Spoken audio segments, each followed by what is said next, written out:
c'est Lucastil. Aujourd'hui, nouvelle vidéo sur Le Post, une série qu'on va faire en 4 épisodes sur cette chaîne YouTube. Aujourd'hui, nous allons commencer par un post historique de la NBA qui a montré des pépites comme Kobe Bryant, Michael Jordan, James Harden. Vous l'avez compris, c'est l'arrière.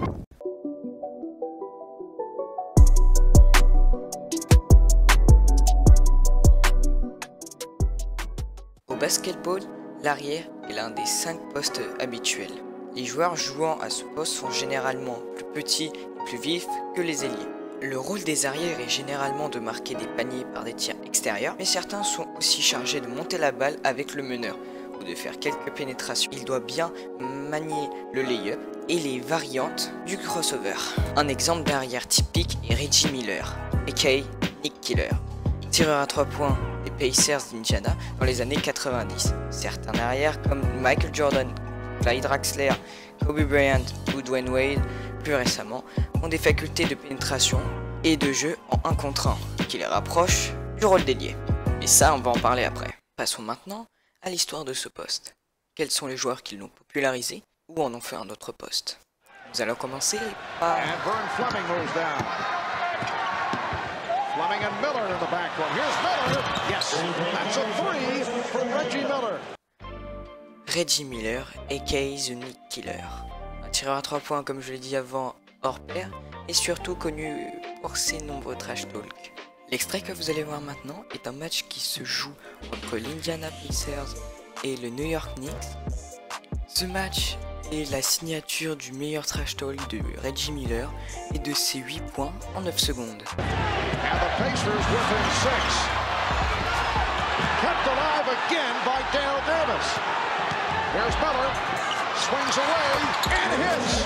Reggie Miller is on fire. He has 22, and Indiana has moved within 2 points in all. Indiana in the midst of a 10-2 run. Down by only 4. LaSalle Thompson with the ball has been a major factor. Miller open again. His foot on the line. That's a 2-pointer. And Reggie Miller in an animated discussion with Spike. On ne peut pas parler d'arrière sans penser à Michael Jordan, aka The GOAT. Un des plus grands dunkers de la NBA. Il pouvait postériser ses adversaires, faire briller ses coéquipiers, comme Pippen et Rodman. Il avait un shoot à mi-distance excellent et un shoot à 3 points suffisant. L'extrait que vous êtes en train de regarder est le Slam Dunk Contest de 1998 qui opposait Michael Jordan à Dominique Wilkins.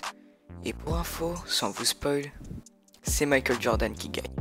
Qui peut rivaliser avec The GOAT? So he did that like spur of the moment. This wasn't a planned thing like it is now. He just went back and... Il inspira de nombreux joueurs comme un certain numéro 24 des Lakers, Kobe Bryant. Ce joueur était juste un poison en défense, comme en attaque. Doué en finition comme au shoot, avec comme signature le fadeaway. Il ne parvint qu'à gagner un titre de MVP et 3 titres aux Lakers. Dans les années 2010-2013, il y a eu Dwayne Wade, Manu Ginobili, Ray Allen et Kobe. Et un surtout qu'on va en parler maintenant. Ray Allen est le meilleur shooter de l'histoire de la NBA encore actuellement. Et je voulais parler de lui en dehors de Dwayne Wade parce qu'il y a une action mythique qui a fait revenir les Heat, et même faire gagner les Heat, les Spurs, en 2013. Spurs do not have a timeout, but the officials are going to review to see if Allen was behind the line. Chris Bosh with a huge offensive rebound. And now instant replay, enormous. And Mike, Tim Duncan out of the game leads to the second shot and clearly a 3-point shot. Aujourd'hui, nous avons des shooters comme Klay Thompson, Bradley, James Harden, DeMar DeRozan, Jimmy Butler et Victor Oladipo. Tous ces gens sont des monstres à trois. Sauf Jimmy, parce que voilà, juste son prénom Jimmy. Enfin, j'ai rien contre les Jimmy, mais bon.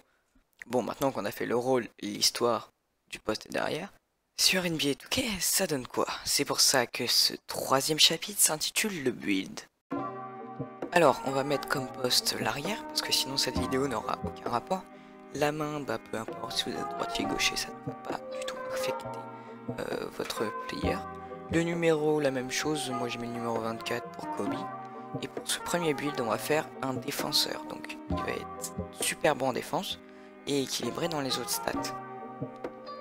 Donc là vous prenez ce camembert là, celui avec plus de défense et de tir. Le premier camembert physique. Et vous allez maxer comme j'ai marqué sur l'écran. Vous pouvez mettre pause sur l'écran, ça ne changera rien. Voilà, normalement ça va vous donner ça. Après, pour la morphologie, peu importe, moi j'ai mis solide, hein, c'est ce que je mets tout le temps sur mes personnages. Pour la taille, il faut aller à 1,95. J'avais essayé de mettre 1,96, 1,94. Et finalement, je suis resté sur 1,95. Vous gagnez en vitesse, en double pénétration et en contrôle du ballon. Vous allez en avoir un peu besoin, mais vous allez voir qu'on va un peu trifouiller ça. Et ça va être pas mal. Poids au minimum pour avoir une superbe rapidité latérale. Et envergure des bras au maximum, ce qui fait que votre joueur sera juste monstrueux en interception, en contre. Et si vous voulez, vous pouvez être encore meilleur en contre, il faut juste passer à 1,96 en taille. Normalement les stats ça va vous donner ça, c'est plutôt pas mal pour un lock. Et en takeover, vous allez mettre le cadenas, ça va augmenter vos capacités défensives sur le terrain et aussi de vos coéquipiers. Pour le deuxième arrière, je me suis inspiré de Michael Jordan.